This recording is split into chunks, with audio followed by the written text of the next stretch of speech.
Good morning, everyone. We're continuing here in the words of the Rambam in his Hagdama to MISHNEH Torah, as he continues to explain the Mesaras HaTorah from Moshe until this current day. And we're holding in the world of Talmud Bavli, the Babylonian Talmud that was written by our great Chachamim, Ravina, Rav Ashi, and the like. And included in there, he writes, are many different things. V'chein yisvar mehem ha-minhagos v'takanos. Also explained in there are the minhagim, are the customs, and the takanos, the different decrees. She'iskinu, that the chachamim were mesaken, that they made, or that were kept customarily every generation. Kamo shero bezdin shalai, like the bezdin, the court of that generation, saw fit was necessary to do in that particular time period. Lefisha asar lasar mehem, because you are not allowed. It's asar, prohibited to turn away from all of these minhagim and takanos. Shenema, like it says in the Torah, lo yisasam mikol hadavar. You're not allowed to turn away from anything. Asher yagidu lecha, that the chachamim, that the sages tell you, yaminu small, right or left, whichever direction the chachamim of that generation tell you to go in, you're obligated to go in, and therefore it was codified, and it was written for all posterity inside of the Talmud, that these minhagim, these customs and takanos, and the decrees and the like that the Chachamim made, we have to keep.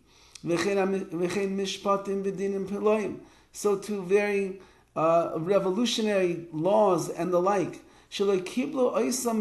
that they in fact did not receive directly from Moshe Rabbeinu. So how does this work? But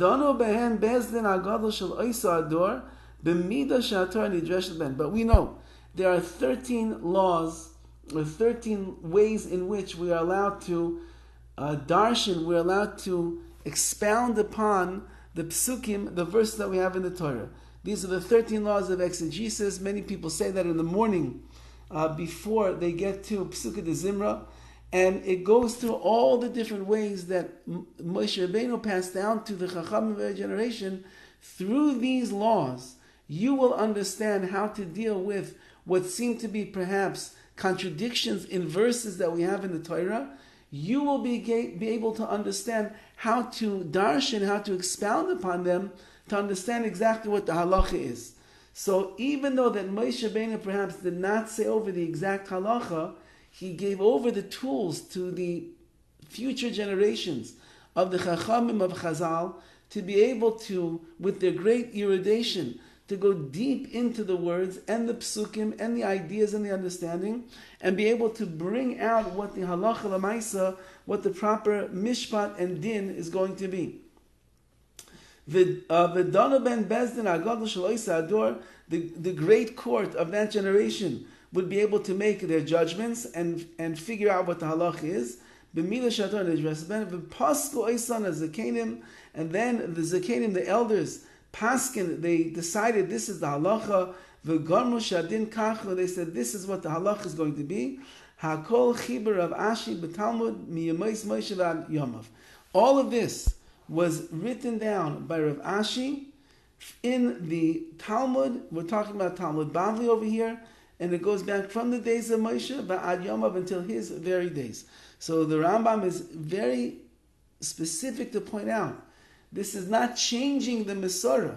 This is all part of the Mesorah. Moshe Rabbeinu did not say everything, apparently, rather, but he gave over all the tools for every generation that we should be able to understand how to know what the halacha, the exact halacha, is going to be. And the sages of the Mishnah, they wrote also other chiburim, other works, Lefarish divrei Torah, to explain the words of the Torah itself. Rabbi Hoshea Talmidei shel Rabbeinu HaKadosh. Rabbi Hoshea was the student of Rabbeinu HaKadosh Chiber Bir Sefer Breshis. He wrote out a commentary or an explanation of the book of Breshis.